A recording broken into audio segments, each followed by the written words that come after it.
I want to thank Hasmukh Ramaji and Vladimir for organizing this talk. I'm sorry I couldn't be there in person. I had a family health issue, and so I couldn't travel. But I'm delighted that I'm able to participate in this way. This subject, the subject of Sri Aurobindo and his teachings are very important to me, guided my life in many ways. And this is the first of two talks I'm scheduled to give at this conference. The second one is about a book I have authored, which is going to be launched in the next month. It's a critique of how Sri Aurobindo's teachings have been appropriated by Ken Wilber. It's a project I wanted to do for 25 years, tried doing it many times, and finally this book is out. It's a 530-page book. I'll give you an overview of that tomorrow. But today is a very different topic. Hasmukh asked me to talk about my journey and the integral consciousness, integral unity, integral yoga lessons and experiments that derive from it. I have changed this a little bit. I want to make it less autobiographical. I want to talk about the ideas rather than myself, and so I have called it Interpreting Sri Aurobindo in the Age of Artificial Intelligence. That's my topic.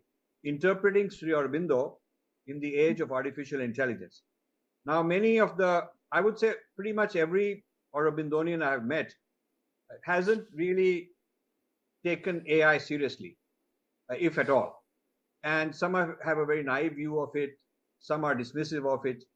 A very common view is that that will mechanize the ability to do mental work and free us up and give us more time, which is not how I see it. I don't see it that way, that it'll just free us up and we just sit around and meditate and everything will be taken care of and we don't have to do any work. And the AI will look after us and we'll just be sitting and meditating and it'll speed up higher consciousness. I feel that it's actually much more complex than that, and I'd like to talk about it. This is such a major revolution, such a major transformation going on, this AI revolution, that it affects every domain, including the field of consciousness studies, which is what we are talking about, including the field of how we see Sri Aurobindo in light of this. To jump ahead, and then I want to come back and give you a systematic discussion. I want to put this out very systematically, but just to jump out ahead, consciousness involutes, as per Sri Aurobindo, into inconscient matter, and then it starts evolving. Silicon, the semiconductors, are inconscient. So the first thing you should ask is, how can inconscient matter become suddenly conscious and superconscious, which is what the idea of singularity is. The idea of singularity is that AI will very soon be on par with human beings and do everything human beings can do and even beyond. And when you ask them, will the AI systems be conscious? The answer is yes. I mean, some people don't agree with it, but most of the AI enthusiasts do feel that it will be conscious. So if AI could make silicon conscious, then what was the purpose of dissent? Because these people are not, there is no dissent. None of them is like Sri Aurobindo or the mother. And it's not that Elon Musk consciousness has descended, or Zuckerberg or Bill Gates or any of those guys. So it seems like if their claim were valid, then it would be an evolution of consciousness without the need for dissent, and that should trouble Aurobindonians. Or is it that a new kind of dissent has happened, not the kind that the mother talked about, but a new kind of dissent has happened where somehow consciousness has descended into silicon rather than into human beings, and now this is the silicon that's going to evolve. So that also is a troubling issue. If it were the case, it should trouble, or it should at least stimulate and provoke Aurobindonians. And so I think you cannot be easily dismissive of it, and nor can you say simplistic things like, okay, it's all wonderful, because we'll have a lot of free time, and so we'll evolve even better because we won't have so much drudgery and mental work and things of that sort. I'm going to step back and build it up systematically. I'll introduce some jargon.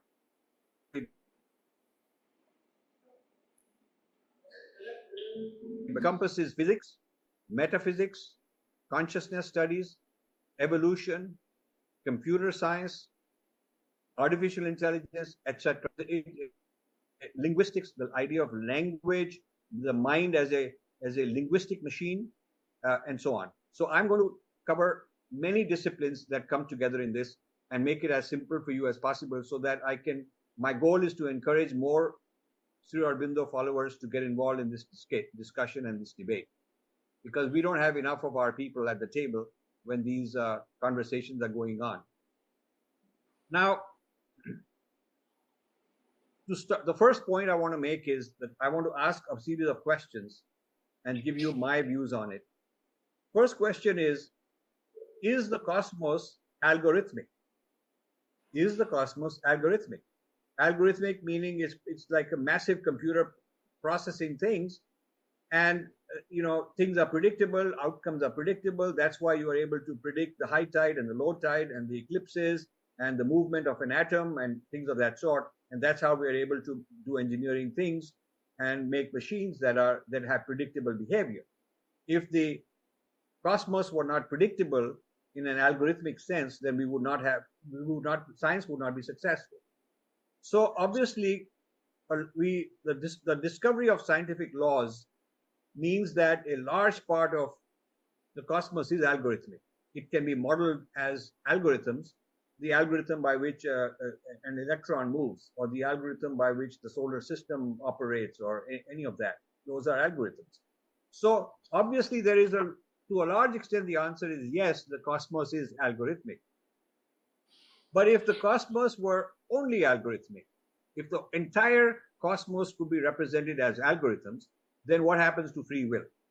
What happens? Because free will is not algorithmic. If you can predict the free will, then it's not free.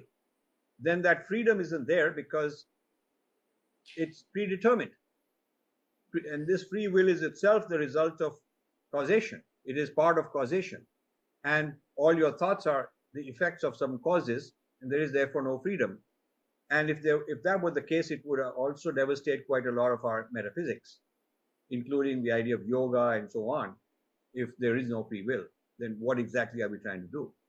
So if the cosmos is algorithmic, in order for the laws of physics to be valid, to work, which they do, and at the same time there is free will, then it means we have a mixture of kind of a cosmic computer, if you will, which is predictive, which is determining how things are moving, the inconscient matter for sure, and also there is conscious behavior, which is not algorithmic, which is where the free will resides. So this means that there is a genuine quest, a spiritual quest to transcend the algorithmic side of oneself. I have a lot of predetermined behavior. I have habits, sanskars, and I want to transcend them. And this is the whole yoga, of to be able to go beyond this particular side of me, the vital side of me. So we agree from Sri Aurobindo's point of view that the cosmos is, while a large part of the cosmos has been modeled by scientific people in algorithmic terms, there is also a lot which cannot be modeled in this way. And so far, I've said nothing controversial, just put it in some new jargon. Now, if you look at algorithms, so basically I'm trying to introduce to you the idea of algorithms. So because that's what AI is based on, and once you are comfortable with the idea of algorithms, then we can talk a lot about the AI. Now, if you think of algorithms, nature has algorithms. So there is natural intelligence, which can be modeled largely as algorithms, maybe not entirely. I call it NI, natural intelligence. And then there is HI, which is human intelligence. Now, human intelligence is a part of natural intelligence because we are part of nature. We are not somehow outside of nature. It's not like we are, alien to nature. We are nature. We are part of nature, but we are a special part of nature. So, natural intelligence would be like the COVID virus keeps mutating. It keeps mutating because we come up with a vaccine, we come up with a treatment, and it adapts and mutates, and new viruses emerge. It learns how we are killing it, how we are destroying it, and it learns to avoid and come up with a better version. So the natural intelligence is also learning and evolving.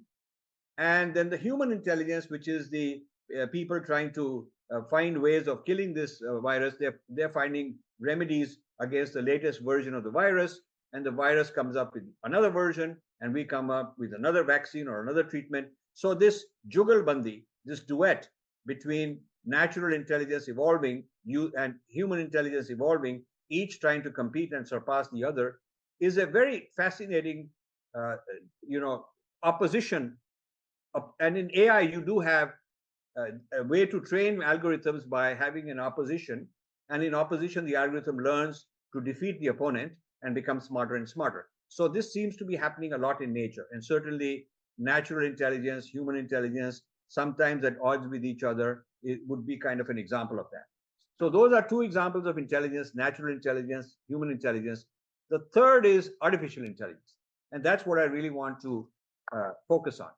So now a relationship between human intelligence and artificial intelligence is that artificial intelligence, being entirely algorithmic, it does not have a non-algorithmic transcendence possibility, because AI is nothing but algorithms. No matter how smart the car seems to be in driving itself, it's nothing but algorithms. No matter how smart the machine is in recognizing faces, automatic face recognition, or any task, no matter how smart ChatGPT seems to be, it's nothing but an algorithm. No matter how sophisticated, but it's still an algorithm. And any machine, any semiconductor, basically is silicon. The software is silicon. The clock timing mechanism that moves it forward is silicon. The energy source is material. So it is basically Prakriti.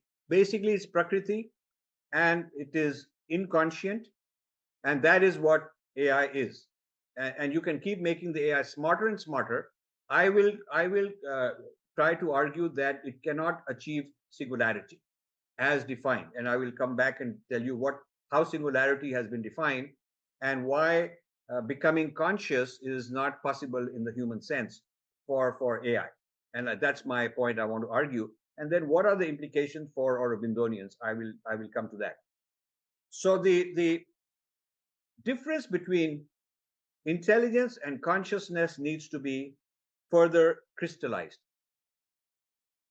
If a car is able to behave like an intelligent driver, and under all kinds of climatic conditions, weather conditions, when it's dark, when it's raining, or whatever, whether there's heavy traffic, if it's able to maneuver very intelligently, and cars are getting better and better such that you will have self-driving cars that outperform human drivers. You will soon have that.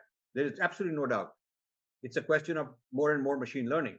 So this will be like a super intelligent machine, but unconscious. It's unconscious. So you will have unconscious intelligence. Unconscious but super intelligent. Not conscious at all, but intelligent. Difference between the two. So you can give all sorts of examples of artificial intelligence and marvel at the fact that people have been able to achieve this. Engineers have been able to achieve this with unconscious matter. So we are able to replicate conscious behavior in unconscious matter. This is very interesting. Conscious behavior starts being replicated. It's not that the replication is conscious, but it behaves like it's conscious. You cannot tell that this car doesn't have a driver, because it seems to be very alert and very vigilant, and just like a conscious driver would be. So what has happened is the AI is kind of hacked the conscious behavior, and replicated it in unconscious Prakriti, matter.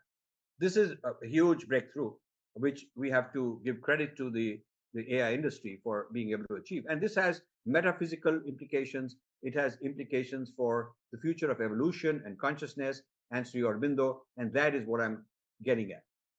Now, the just like intelligence does not have to be conscious, and a large part of the intelligence is unconscious, the converse is also true. A conscious entity need not be very intelligent. I mean, you could have a very conscious person who's quite dumb. And plenty of people are. So you can have a conscious entity without too much intelligence, and you could have a super intelligent entity with no consciousness at all. So the two are very independent of each other. Therefore, a legitimate question is, can there be artificial consciousness? Just because we have artificial intelligence doesn't mean that automatically making it very, very intelligent, more and more intelligent, becomes conscious, because the scale on which it is intelligent is nothing to do with becoming conscious. It could be a million times more intelligent than human beings and not be conscious. So this idea of singularity is, I think, misplaced. They're mixing intelligence and consciousness. That's a major mistake they're making. They think that just because the system will become super intelligent, therefore it's conscious. But I don't think that's the case. I think consciousness is inherently a different thing than intelligence, no matter how much intelligence a machine can get. So this is important in the discussion that I'm getting towards. Now, there are truths. Now I'm jumping because I want to cover a lot of ground. In mathematics, we have these Gödel's theorems. Gödel was a very famous mathematician, probably one of the greatest number theorists in the 20th century, certainly. And there are a lot of these theorems, incompleteness theorems, and so on, where basically he's proving mathematically that there exist truths that cannot be expressed in a finite language. Okay, or our languages are finite in terms of finite alphabet. So a finite string of writing cannot establish a truth. So the set of truths, there exist truths that cannot be linguistically expressed. That's what it comes to. There exist truths that are beyond language, which means they're beyond conceptual mind. And the rishis talk about it, that to have the rishi state, you cannot be in the conceptual mind. You cannot be conceptually thinking, because then you're stuck in a certain mental level. You have to go beyond that. And that means you break the language barrier, the barrier at which language holds you back. And this is also in computer science. There is Turing, the Turing machine. There is this famous halting problem that when the Turing machine will never halt. Those are the sort of computations that are not finite. They'll never halt. So you can express this idea of a transcendent consciousness, both in mathematical terms and computational terms. Basically, the idea being that there exists states of intelligence and consciousness that transcend computation, linguistics, conceptual thinking, algorithms. So if there exists a state that is beyond algorithms, then that's good news for us as human beings, because it means that whatever they consider singularity to be, it will not be human conscious. It will not be. Okay, so this is the big debate that's going on, and I'm bringing our metaphysics to discuss this. Now, semiconductors, everything, let's say all the computational devices and AI and all of that, ultimately boils down to semiconductors. It's just a very clever configuration of matter. The engineers have people like NVIDIA and all these guys, they've just figured out ways of becoming more and more clever in configuring matter. But at the end of the day, it's matter, and it's inconscient. So it's Prakriti. So this kind of a Prakriti cannot replace Purusha. That's the point I'm making. If AI could become conscious, then what you are saying is that this inconscient matter, Prakriti has achieved Purusha, which would be contrary to Sankhya. So that's a statement that I think we can discuss later. Now, in terms of now, let's talk about Sri Aurobindo. This is all background, but I want to discuss how it affects, Sri Aurobindo's teachings and the future. So, if silicon and hence all computers, all AI, all robots, that whole thing, if that is basically inconscient matter, then we know that this inconscient matter cannot just become subconscient and conscient and superconscious. It just cannot do that on its own. And it's not a matter of some clever engineers doing it. So how could there be this idea of a singularity where some transhumans will be more intelligent, that they can, but also conscious like humans, and even more conscious? Because the future as conceived by many of these AI futurists is a society of transhumans run by these AI systems that are collectively, their collective consciousness is like a zillion times, trillions and zillions of times more than all of human society, and hence the need for human evolution is not there. Why do you need to have human evolution? Why do you need to do yoga? Why do you need all this meditation? Why do you need all that if the AI people can outsmart that? That's the challenge. So all my life I've been a meditator, and I've pursued my swadharma is to understand more about consciousness and its evolution. But I'm also an AI person. My computer science work was in AI at a time when AI was just a fantasy. This is like I'm talking about 40, 50 years ago. So now it's become reality. So I have suddenly to wake up and say, now which one do I go with? I mean, the professional training is with AI, and many of my old friends are all into this big shot somewhere. And my calling is not that at all. And my calling is consciousness evolution. But there is a collision course, and we have to participate in that discussion. The collision course is that while all of you Aurobindonians, myself included, are pursuing this idea of consciousness evolving, and we know about the descent, and we know about the ascent, and the integral yoga, and all that. The point is, there is a whole parallel revolution which is happening very fast, which believes that you don't really need to do any of that. You don't need to do that. The transhuman will be the one with implants and will be able to achieve states of extraordinary consciousness, according to them. And these will be interacting and communicating with each other. There will be an internet of brains connected, every brain connected to every other brain. So not only will thoughts be shared, but I'll be able to feel your pain. I'll be able to express my desire. You'll be able to feel my desire. So we will not be isolated as people. If somebody is hungry, I'll also feel that. So this kind of a collective consciousness as a collective mechanism will, according to this transhuman people and this singularity people, this is where we are headed. And the human being like me is going to be obsolete. I mean, like apes, they will think of us the way we think of apes.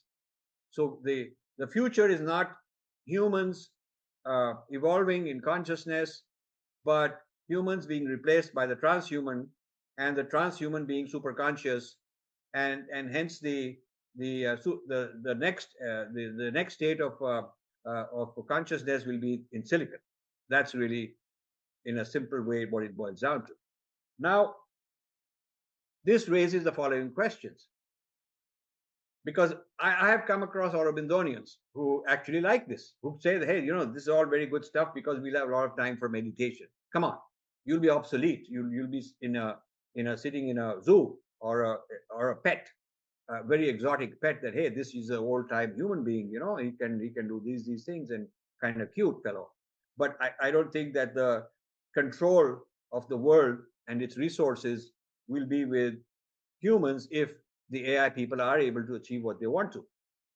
So this business that it'll all be good for us and we just sit around and machines will do all the work and we just sit all day long and just play music and sing and chant and do our meditation, that is kind of pie in the sky. Now, Singularity poses some questions. Singularity as defined and as claimed, whether it happens or not is to be seen, but as claimed, it poses some questions to the Aurobindonians. If singularity could happen, then what happens to the descent? One answer could be from their side that the descent did happen, and instead of humans doing yoga to evolve, humans started tinkering with silicon as a way of evolving. So the yoga is not integral yoga as you guys are practicing. The integral yoga, the real integral yoga is AI engineering. The AI engineer is doing the integral yoga to evolve. That's one answer. Maybe you don't like it, but it's an answer. Another answer is that, and of course, if this answer were valid, then you don't need integral yoga as we understand it, because then you can just turn it over to the AI people, let them develop their machines and give us implants, and we'll be very happy. That's what it amounts to. Another possibility to reconcile singularity with descent is that there was a descent as per the mother. That was descent into humans, for humans to do this, and hence there's Aurobindo. But there is another descent also into silicon. It happened. We cannot tell superconsciousness what to do, what not to do. So this conscious being, Brahman, has also descended into silicon. And so now the silicon is ascending on its own. That can be another interpretation, not very comfortable. And a third interpretation I can think of is that there is no such thing as descent. That's all humbug. And we just have the ascent. Ascent, bottom up, intelligence can keep evolving into consciousness, super consciousness, and we don't need any descent help. Okay, we got Elon Musk to do that and other people like that. So this is all troubling scenarios to make sense of this, if you want to make sense of this. Alternatively, you can take the position that singularity, as defined by the general view, that it is a point in time when machines become conscious and they can do, there's nothing that humans do which machines cannot do, that this is actually impossible. That's another view that's that we should talk about and we should discuss. The next thing I want to talk about from a Sri Aurobindo point of view in this regard is individual versus collective. So far, I've talked about individual. Is the individual going to evolve through yoga, or is he going to evolve through these silicon things implanted? And is he going to evolve as a result of descent? What kind of descent? Or is it that these robots will evolve without any, they will ascend without a descent? Who knows? But I've been talking about the individual. Now I want to talk about the collective, because a large part of what is unique about Sri Aurobindo's approach, his framework, is the collective. So as far as collective is concerned, there is this vision of metaverse. Metaverse is sort of a collective entity. It's a virtual reality where everything, every living being, every entity is kind of in this reality, and that's a collective, they would say, a collective consciousness. So the collective consciousness as a metaverse would keep evolving, okay, and dramatically. The last 1,000 years of what humans achieve can be achieved very fast, and then galloping ahead to unbelievable heights. So if that is true, then one would ask, is the future of the Aurobindo experiment, is that a digital metaverse experiment? Should metaverse replace digital Aurobindo? I mean, I'm not trying to upset anybody, but it's just a philosophical question. It's a thought experiment, that's all. If Aurobindo was designed or intended to serve a certain purpose to facilitate evolution collectively, then is that now more likely to happen in a metaverse? And if it's going to be happening in a metaverse, then this metaverse does not have to be a geographical place. You don't need a piece of land called Aurobindo. You don't need that, because these people could be anywhere. They could be sitting on Mars, they could be sitting anywhere in the world, and they could be connected as a virtual digital Aurobindo. So is that the future rather than the physical geographical Aurobindo, in which case we should shut it down and invest all of that money and resource to create the digital virtual Aurobindo? I mean, it's a very audacious thing to say and definitely very controversial, but it's a thought. So another issue that comes up is AI is not the product of very highly evolved consciousness. AI is the product of egos, money, capitalism, power. That's what all these people are. They're looking at how to get more people, more money, more control. It's a super ego. It's the intelligence of the super ego driving this whole thing. So if it were to take over, what kind of world would it be? You have to ask that. If it were to take over, it's not like, this is some kind of a rishi it's kind of a rishi's idea. This is the idea of these AI people, these people who are worth 100, 200 billion dollars. They will soon, within 5-10 years, they'll be trillionaires. They will be trillionaires. Okay. And there's no end to it for them. So this trajectory, the AI trajectory and the singularity trajectory, is they use similar words like we talk about in consciousness evolution. They use words like co-creation. We are co-creating the future. We'll all be in a metaverse and we'll all pool our knowledge and we'll all co-create the future. But co-creating out of egos. The prerequisite of yoga to kind of manage that ego and transcend the ego hasn't been done. None of these guys is even interested in transcending their ego. They're just feeding that ego. And it's all desire-based, indriya-based, pleasure-based. That it's at that level. That's what drives this AI. The quest for more power, wealth, and so on. So I don't think you can expect that, okay, this is sort of an equivalent to the rishi. It's not equivalent to rishi at all. It's maybe asuric, maybe it's a rakshas. Control, that much fierceness, control, manipulation of human beings, which has never happened before, and now it seems to be quite plausible. So I feel that this is the scenario which has confronted the Aurobindonians, and the Aurobindonians should not pretend it's not there. We have to open a conversation. Next point along the same lines is life extension.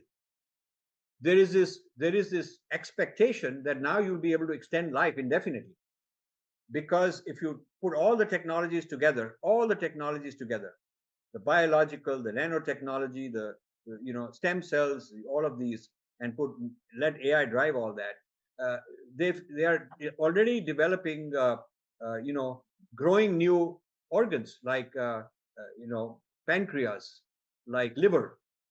There'll be a way to grow new eyes, like frogs can grow legs. It can be done. It's just that we weren't programmed for it, but now we might be. So being able to extend one's life by replacing faulty parts, just like a computer can live forever, a car can live forever. In theory, it may not be economical, but you can keep replacing whatever breaks. You can keep replacing it. So you'll be able to do replacement of parts for human beings and make the human live forever. So this idea of life extension, a lot of these people at the very cutting edge in technology and ultra wealthy people, maybe the 0.001% of the population, they are very convinced that they will extend their lifespan enormously. And certainly people who are now very young, by the time they grow up, these technologies will be there. However, life extension will not be something for the masses, but it'll be very expensive. As it is, the large language model takes a multi-billion-dollar budget. It's not something I can do sitting at home. Only a few very, very wealthy organizations can afford to compete in this space. And these people tend to be very big organizations because they have a lot of money. And these big organizations tend to have super egos controlling them. So this life extension is going to be a luxury of a few people. So what you'll have is a world where labor is not needed, so very few human beings are needed. You don't need 8 billion people, which we already have in the world. You need maybe 100 million, 1%, to do all the work needed. So what happens to the other 99%? And the out of those who are needed, a tiny percent are very, very tiny percent of those can have an indefinite lifespan. So what does that mean really? What kind of a world are we headed towards where there is massive obsolescence of human beings, and the idea that human consciousness has been replaced or even surpassed? So these are provocations. Sri Aurobindo was a very provocative person.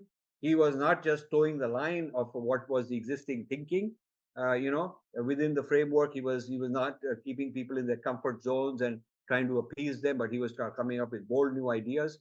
So Aurobindonians should be willing to face this sort of a possibility and have conferences, have discussions, read up, learn, study more. And that is what I have been doing for at least 10 years since I started writing my book, Artificial Intelligence and the Future of Power, which came out several years ago. I've been working on this for a long time because I realized that I put aside the AI part of my life and I quit everything and I went into full-time, running my foundation and meditating and working on dharma and on learning and understanding and so on, and being part of this trying to move forward the consciousness revolution, if you will. But here comes the other part of my life which I had abandoned, the AI part, and it's coming on very strong, and I need to bring them together and figure it out. So I'm spending all my swadharma now is to reconcile and figure out these two dramatic revolutions to see, can they be brought together? So far, it doesn't seem likely, because the people who are in charge of the AI revolution, it's all based on monetary gain, control, power, expansion. And the engineers and the owners are all super egos. They are not rishis and they're not interested in that. So when that is where the power is, and that is where the technology is, you cannot expect that they're going to create a world of rishis, because they don't even have that experience for themselves. So that means that there is a collision course between the two paradigms. And I will leave you at that. It is 4:45, so I've been at it for 45 minutes, which is what I promised Vladimir. So we'll have plenty of time.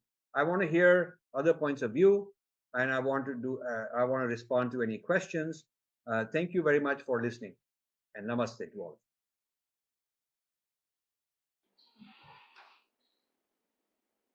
Thank you, Rajiv, for this very stimulating and interesting talk.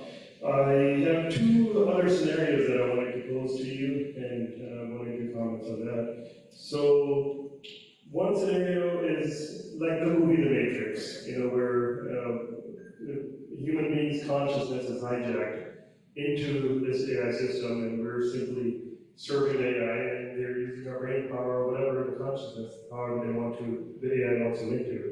And the second is our Indian technology, where we can take an inanimate object, such as a murti, and do pratpratishtha, and make that murti, the statue, conscious, when you go to a temple. So what are your comments on those two scenarios where either we can induce consciousness into the AI, the way we do it, putting prana into it, and the number two was the Matrix, the movie. So the audio is not totally clear, but I think I got enough words to try and guess what the question is. One is about the Matrix, and the other is just like we make the Murti conscious, can we make the AI conscious? Very, very interesting, I think. Thank you so much. I love this kind of discussion. So, the Matrix has a happy ending kind of a thing. You can have a happy ending with the Matrix. The question today is that with the control of my mind becoming more and more obvious, and you can see even without implants, our freedom is controlled. I mean, our social media is controlled. They're controlling, they're looking at all your movements, by the way, whether you know it or not. Your WhatsApp is being used to profile what kind of person you are and how to build a behavioral model of your likely out behavior and how to manipulate it, how to sell you things.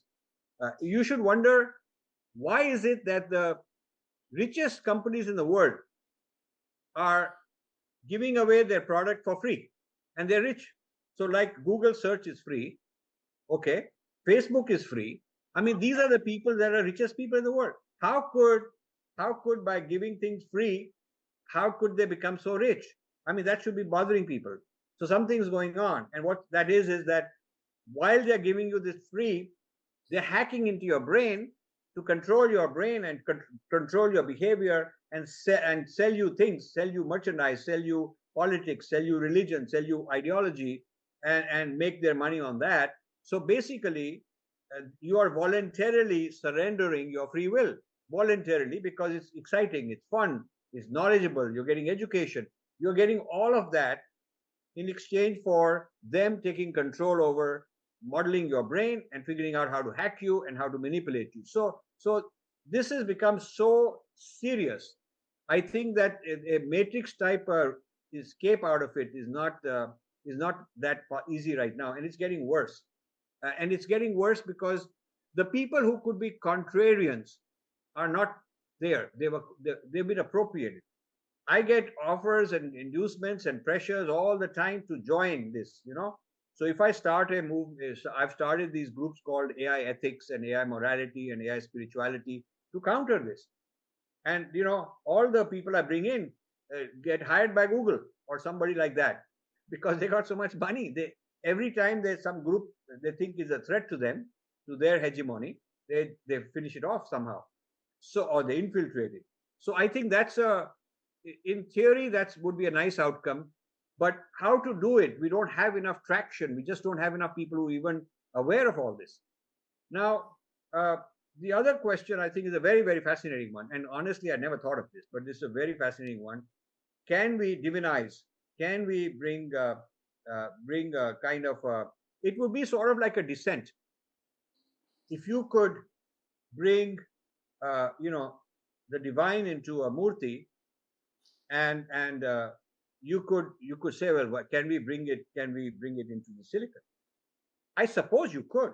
I mean, the thing is, do we have the protocols to do that? The rishis discovered this a very long time ago, how to do this it's not that you bring some kind of a pran pratishtha into the silicon, and the silicon, it's not that. I think there is something different that has to be done, because it's not the physical atoms that need to be divinized, it's the algorithm that they are running. That algorithm is a different kind of a creature. That it's not physical per se, it's represented physically, but it's the logic of that algorithm that needs to become conscious and needs to become divine. That would be, in my opinion, that would be a descent of consciousness into silicon. That's what it would be. So what you're talking about is, can we bring about a descent of consciousness into silicon, something like another person similar to Sri Aurobindo or Mother, to come and bring that into silicon and make this silicon such that it is pure, and it is above all this, all the kleshas and all the ego trappings, and it's no longer out to get more power and control, but it is divine, and it wants to help us evolve. That would be fantastic. But the descent of consciousness into this kind of a silicon, which would be the pran pratishtha equivalent, roughly, just a rough analogy, would be a big deal. But who's going to do it? So it's a great idea, but how practical is it? That's the issue. But thank you for the thought-provoking question. Okay, tell me. So the idea that Sri Aurobindo had is the evolution of biological evolution, where the psychic being is present here, brings the light of the spirit more and more, invokes the descent of the higher power into our system, into the mind, vital, and body. And body is being modified by the spirit, and not modified by some, artificial intelligent tools of unconscious matter as well. So there are two tendencies in the world to develop our being, our Prakriti. One is more typal, that is technology, typal, which will not, which will evolve with the evolution of devices, which will be introduced into our system. And the other is evolution of species, which will evolve into the higher form. And I think this is the fight between the two tendencies of our evolution now. One is more typal, belonging to some creatures of typal world, which is technology, actually. And the other is natural evolution, which is also present now. If these two can be combined, as it is combined everything, in our life, as, for example, the internet is very useful. You can be at home and we can be communicating. So then, with the emphasis of proper evolution and usage of these instruments, it is possible to find the right way, right balance. What do you think? So that's a great fantasy. That's a great idea. It's just that it's just that uh, the people who are in control of that, the technology, I do not have any interest in this. I mean, I've gone and talked to a lot of these guys. I was in the Bay Area just a month ago and spent a whole evening with a lot of these people. Even those who had a life of spiritual quest have jumped ship. It's very sad. But now they're all saying, why do I need to go through decades of this? I can just do all this. It's fine. So they've bought into this argument of, that matter produces your emotions and your consciousness is the result of matter. And by manipulating matter, you can improve your consciousness and give you a better life. And who cares? Nobody knows what's, we'll all be happier this way anyway. We can get more pleasure. We can get more excitement, more sensory stimulation.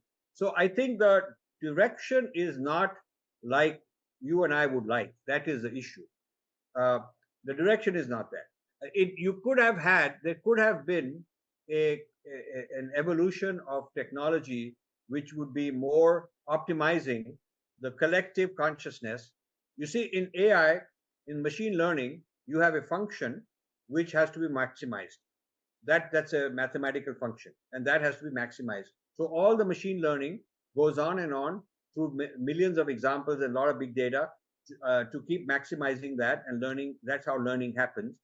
So the function nowadays is something like how accurately can you do facial recognition, how many per second, how accurately, how cheaply, and so on and so forth, or how well can you drive the car, in all kinds of climatic and weather conditions and light conditions, and very accurately and very fast and save energy. So the functions on which the AI algorithms are being trained, the machine learning is happening, are of that kind, are very materialistic kind. It would be nice if somebody said that I want to build a large language model and an AI machine learning system where the function to be optimized is collective good. I mean, wow, that would be great. Or higher consciousness, less dependence on material things and senses and physicality and all that. But that's not where the power is. That's not where the money is. That's not what will get people success. That's not where you will raise $100 billion of venture capital to invest in such a thing. I put out a proposal to build a large language model in Sanskrit, and nobody is interested. I mean, all these people talk about Sanskrit is the greatest and we have a ministry. But listen, when you say put in resources, because a Sanskrit-based large language model would have to be very phonetic with the intonations, with all the different nuances of sound, because it's a phonetic language. It is Shabda, not a written language. A large language model of Sanskrit doesn't mean that you take the Devanagari and replace the English with the Devanagari and say, okay, I got a large language model. Plenty of people are trying to do that. But to really get the power, to really get into the consciousness, you need the oral tradition. Oral tradition is what's closest to the consciousness evolution. You know, language, the writing is very artificial. If you really think about it, it's a very artificial thing for human beings. It's very recent. Visual. We are more oral. My brain is wired like that. So if you want a true Sanskrit large language model, I have a whole business plan for that. But it takes a lot of resources. Nobody's interested in that. So you know, we can. That would be the first step. I would think. I would think that if you do not want to have the bias inherent in all these large language models, because they're trained incorrectly, they're trained on a curriculum, on big data which is already biased, and so what you produce is a intelligent machine that is amplifying the bias. It's taking the bias of the trainer, of the teacher, if you will, and putting it into the student, which is this machine. So if you want to break out of that, you would need to, the foundational change has to be a Sanskrit-based large language model, and then the Sanskrit-based large language model would be trained with the Vedic teachings, also orally, and its whole approach would be very different to being intelligent very consciously. I would say that would be the path forward to do what you are what you are saying. And I have tried for 5-6 years. I got this business plan. I don't want to put it out too much, but I've given it to some important people in the government, some people with a lot of money, and they think about it, talk about it, ask a lot of questions, and then it goes nowhere. So the practicality is such that the odds are not in our favor. That's, Vladimir, just a practical reality. I appreciate your presentation on the line of as a physicist. I'm a scientist with engineering background, and I just have a little opposite situation like the gentleman mentioned about the Matrix movie. I don't know if you have seen the Lucy. Yes. In the Lucy movie, the brain, it says the brain only uses 3%, and if we develop that level, it looks like it's connecting yourself or die. And at the end, it shows that she transferred all her knowledge about what the doctor was trying to research about the use of the 100% of the brain into the computer. So I want your thought about that. Thank you. So so if you take what's in the brain and you put it into the computer, that is taking a conscious intelligence and mapping it to an unconscious intelligence, because that's inconscient matter, the silicon. So what you are doing is you are not transferring conscious intelligence to another conscious entity, but you are reducing it to an inconscient matter. So it is not making it conscious. It is just making it intelligent, as though it is on par with the conscious person. So it has the information, it has the knowledge. See, in a movie, you can come up with anything. You can say that this is what happened in a movie, but scientists is not driven by, okay, somebody fictionalized a movie and said this. The point is that if you believe, the real issue is, do you believe that consciousness is beyond intelligence, is more than intelligence? That's really the issue of my whole thesis. If you agree with me that consciousness is more than just intelligence, and intelligence can be replicated and put into silicon, inconscient matter. Inconscient matter has hacked intelligence and started behaving intelligently. We accept that. But inconscient matter cannot become conscious all of a sudden because some engineer pushed some buttons, as per Aurobindo, as per any metaphysics. And if you believe that that is the case, then just by advancing more intelligence with more brain information and all that will not make it conscious. Now, if you agree with that, that barrier is not easy to cross with any, you can fictionalize a fantasy, but it is scientifically not possible to cross the barrier between intelligence and consciousness. That's the crux of the whole argument. This is a very interesting topic we are going through. I have a kind of couple of questions. If we take Mahabharata and Ramayana, take Krishna, Ram, or even the Asuras, the mantra Shakti, or mantra weaponizing, or like a Krishna would just hold up his finger and then the Sudarshan Chakra will appear. That's one kind of Shakti, and those kind of things are connected with artificial intelligence, or how can that be? That's one thing. Second thing, over a period of 5,000 to 10,000 years, all those things have kind of, we can say vanished, and we are in this stage right now, and maybe we will also go away one day. So what will happen to all this artificial intelligence or whatever that technology has been created till now, or maybe next 50 or 100 years? Okay.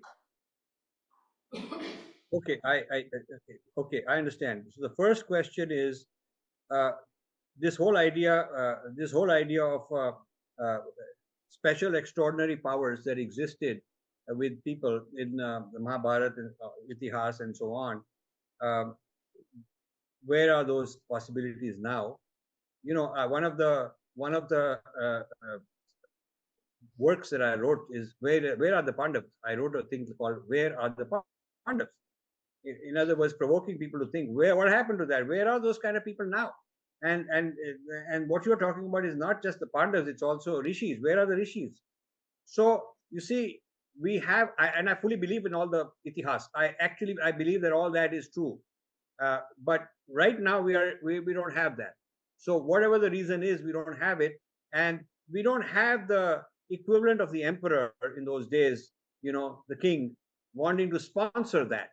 We don't have, and that was a time when the brightest people went to study and learn and become yogis and become people who could be Brahmins, who could learn, study, and discover new things. Today, it's all about going into a job to make the maximum money. So the brains are being channeled into a different direction. Society has always been a pyramid of a few brilliant people at the top. All societies, not only our societies with great rishis, but also Western society. Not everybody's like an Einstein or something. Only a few people are, but they change everything. So the question is, where are the resources of the brilliant people? Where are the best brains of a society being channeled? And today, India, West, anywhere, the best brains are being channeled into this materialistic rat race. And so, to reproduce the old era, to have a return of the rishis, you need a society which actually encourages that kind of behavior. And I can tell you in my own little chota mota way, I'm no rishi-wishi or anything like that. But given how much I put in and what kind of response I get and how much little support there is and how people keep every day discouraging me and keep saying, what are you doing? It's all nonsense. You should go and you could have made all this money, this, that, and the other. I mean, the public's support is not there. And you might even say the public deserves what they get. Because the public has to invest in the right things. Nowadays, the public is invested in the whole GDP growth is a consumerism. To grow the GDP as a mark of success means that you want people to have more and more consumption. Well, the yogic lifestyle is not about consuming more. It's not that next year I should consume 5% more so the GDP will grow up. I mean, I should be happier by 5%, 50% without consuming. I should reduce my consumption, material consumption, and be happy because I've achieved it through yoga, and I don't need that material chasing this and that and accumulating physical material things. But that's not the world we are in. So you see, we have a very good, you're absolutely right, we have a very good role model from the past of a society, but we are not in that state, and there is nothing in the near future I can see that would take us there, because that's just the reality.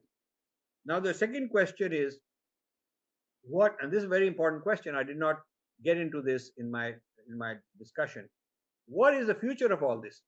So the future of all this, as I see it, is dystopian in the sense that you will not need 8 billion people.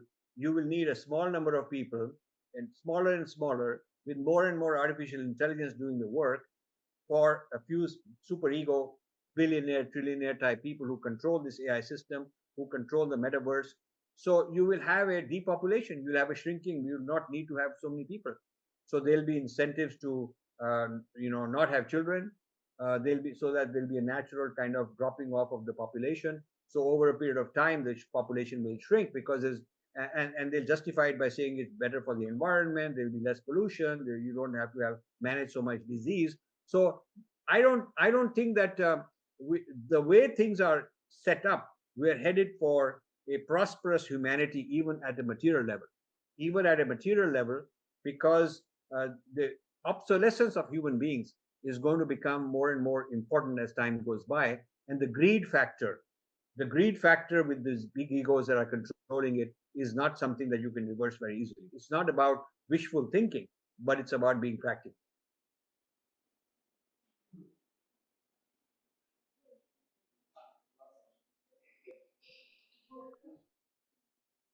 Yes. Okay. I have some kind of another scenario. This is a very kind of dark scenario, but it is there. It is possible to move that way, and very much so, because people control so money and they want to build the world in this way. But there is another scenario which I am thinking more and more. Since you rightly distinguished between consciousness and intelligence, which is artificial, that intelligence is not something which everyone has. And there are many conscious people without intelligence, as we like to say. And so they may also get some help. And we learn from this, pool of intelligence, which becomes our humanity's achievement of some kind, and they can kind of evolve a little higher in the sense that become more and more mental beings, which is also a very important part of Sri Aurobindo's yoga. So if we take it only as intelligence, as we know from Sankhya, intelligence is a part of Prakriti only, not evolution. So then we find it the right place and we restrict it to this. We don't really extend it towards Purusha, we just use it as a means of Prakriti. And this would be quite different, more positive scenario. That's it. What do you think about it? Okay, thank you. It's a very clear question. So the question is that will this new AI revolution help the dumb people become smart, which I would really like. People who don't study, they won't need to study because they'll just speak the question and it'll give you the answer. They don't need to study mathematics. They don't need to study history. I mean, the AI will be the brain, and these people just go around living, and they'll be. You don't even need to have education. They keep saying that AI will help you educate, but I'm saying that actually AI may make education obsolete, because why do you need intelligence if that intelligence exists more than the human intelligence, if it exists in the machine, and the machine, wherever you're going, you speak, and there'll be some entity that receiving, listening to you, and they'll give you the answer. It's almost like God. This God, omnipresent God, is listening wherever you go and whatever language you speak, and it'll give you the answer. It'll give you directions. If you say, I'm lost, where do I go? It'll tell you. I mean, this is becoming incredibly fast. This thing is happening. A ubiquitous, all-knowing AI is happening. So one could also argue that human intelligence in human beings becomes obsolete. When a kid is born, growing up, why does he have to go to school and learn all this stuff? Because it's already there. In the cloud, there is all the knowledge. Why you need to know that? So, like right now, in many of these schools in the US at least, they don't even teach arithmetic and adding and all that, because they're saying that, it's already, whenever he needs to add, he just asks and the answer will come. Why does he need to know? So this is what's happening. There is an atrophy of intelligence, because as the machines become more intelligent, the tendency is not that, hey, I'm going to use it to learn. Some people are using it that way positively to become smarter, but the tamasic tendency is overwhelming to sort of say, I don't even need to bother, because I can play games all day long. I can stimulate myself. I can have virtual sex. I can watch porn. I mean, I can I can go gliding virtually in the metaverse. I'll feel like I'm gliding. I go to the moon. I mean, I can do all kind of fantasy stuff. Why do I need to work on knowledge? I don't need knowledge. Knowledge is absolute. I have Gardner here who took me to some nursery. We got to figure out what to buy, and he has this AI. He just pointed at a bush, and it comes up with what this bush is and where it grows and how much water it needs. He doesn't need to be smart at all. And so his father saying to me that my son knows more than me, and I spent 30 years learning everything about plants to be a gardener. But this guy doesn't believe in studying at all, because he can just point his machine, his iPhone towards a plant, and it'll tell him whatever he needs to know. So that is the future of knowledge. I think there is a lot of atrophy of intelligence, which is troublesome, because then we're not evolving as people, because we're becoming more dependent. If you do the analogy with physical stuff, I mean, mechanization of physical work did make us lazy. We're not walking around as much as we used to. We're not walking with bare feet in all kind of weather and getting used to it. We're not going out when it rains like people used to, and we're not doing that. We are in an artificial environment, air-conditioned, controlled environment, and we are doing less exercise. We have to go to a gym and artificially exercise. So, the same thing is going to happen with the mental.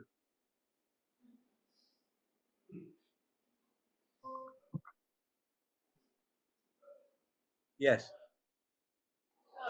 Rajiv, we're running out of time, but I just want to ask one last question here. Where is the hope? Where is the light for all of us that are here practicing integral yoga to the best of our ability, attempting to evolve spiritually and physically to the best of our ability? Where do you see that the hope lies, that the light is for all of us?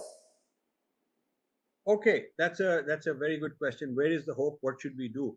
So there are certain ways we could mobilize support. One would be, we should pursue this idea of a Sanskrit large language model, and if people are really serious, they should contact me later and we can work on it. And I think that if you want the Rishi intelligence, and that will be higher quality intelligence, and then the AI will be more humane, will be better quality being, then the training should be done in Sanskrit for that, because all the nuances of Sanskrit are necessary, because it is that language, it is the language of the gods, as you say. So without that, you cannot achieve what some of the people said. Why don't we make the AI more divine rather than having it managed by Asuric people? So that's the kind of project I have not been able to succeed. Maybe your help will be useful. But I also feel that the governments are, they've put laws against, you cannot do human cloning. You cannot clone a human being. So there's a law against it. Okay. You can, scientifically it's possible. People have cloned sheep and dogs and cats. You could clone a human being. But they think that morally it's not a good idea to allow somebody in a laboratory to start manufacturing human beings and sell them or whatever, or make them into slaves or something. So that there's a law. So now there could be laws on this. There could be laws on singularity. There could be. But in the US Congress, whenever they have a hearing on AI bias and AI privacy, the senators and the congressmen and their consultants are like children. They don't know enough. They have no clue what to do. Same in India. I've talked to many of these ministry type people. Either they are sold out in the US also. Either the experts they bring are on Google's payroll, for example, okay? And so they're not going to give you a point of view which will harm their client because they're making money out of it. Or they just totally dumb people, ignorant people, because this has happened so fast and people are not taking it seriously. So what has to happen is we have to enlighten the lawmakers, the policy makers, the people who make the rules. And there should be some safeguards.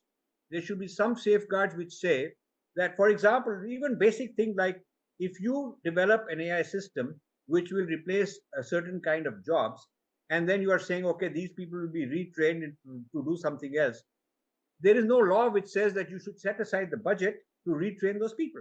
If 1 lakh workers will be made obsolete because of this new technology, then and each of those 1 lakh persons requires X amount of retraining, then you can calculate how much budget is needed to retrain these people so they're not out on the street. There is no law that says that you cannot bring in AI without equal amount of money being put aside or adequate money being put aside to train these people. Otherwise, otherwise you'll have a really big social problem. So I think the governments are taking shortcuts. They're looking at the benefits, but the offsetting disadvantages and challenges that will happen, they want to look the other side. They want to pretend they don't know. They're in denial. The billionaires and all the industrialists, they are in denial because why should they rock the boat? They're having a good time. It's good for them. And the consumers are largely ignorant. And the consumers are being fed entertainment. They're being fed, go have fun. This AI will goggles or this or that will give you more fun. And why do you worry? You'll have a good time. And so I think this is a big fraud. This is a big fraud.